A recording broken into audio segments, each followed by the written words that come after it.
Occupation basically is anything that you have to do, that you want to do, or that you must do in your life. So an occupational therapist helps to promote that in the cases where illness or injury or delayed development causes your ability to function and participate in everyday life to be diminished in some way.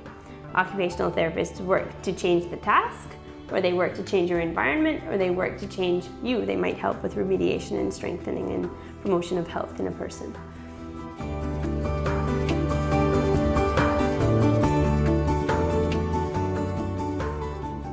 Well, in the preschools, occupational therapists would be interested in all those early learning skills. So how a child can develop their abilities to sit, to attend to tasks, to keep going with the task even though it's challenging, how they can use tools such as pencils, crayons, how they might use scissors, how they might develop their pre-writing skills, and how they could be integrated into socialising with their other peers. So all the things that you would generally do while you're in a preschool environment. We work with clients who have had challenging experience with their mental health. Our main role is to try and get them to the point where they were prior to the insult or injury. So we work with their concept of occupation. What were they doing prior to the illness? What are their visions and goals for themselves? And we use a number of interventions. Now it's slightly more different in the school environment, as the skill levels are generally have developmentally gone up higher. So certainly Miss Dahlia, who works in the Lighthouse School, could explain what that might be within the population of children here.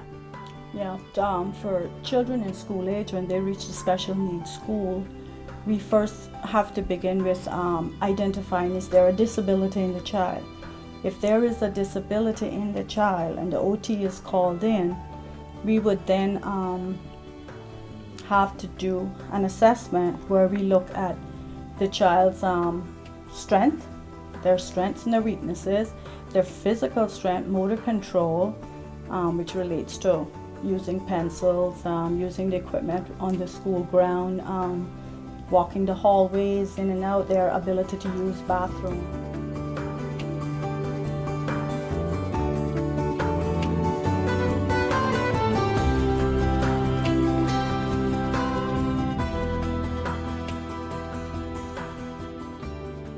And then during my undergrad in biology and psychology, I stumbled across the occupational therapy department, and after some more investigation, I realized that that was the field for me. I really liked how broad it was. With occupational therapy, your job can be completely different depending on the age group with which you work and also the setting in which you work. So an occupational therapist in a hospital, for example, may be doing completely different things than an occupational therapist that works in early intervention with children that are age 5 and under.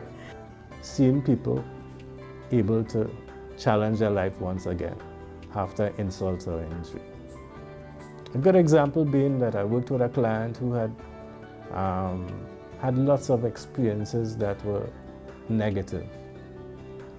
Prison, homeless, loss of family contact.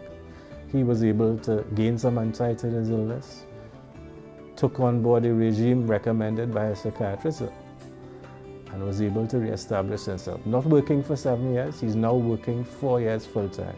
He now lives independently and manages life. That's the ice cream on the cake for me, man. That gives me all the satisfaction I need.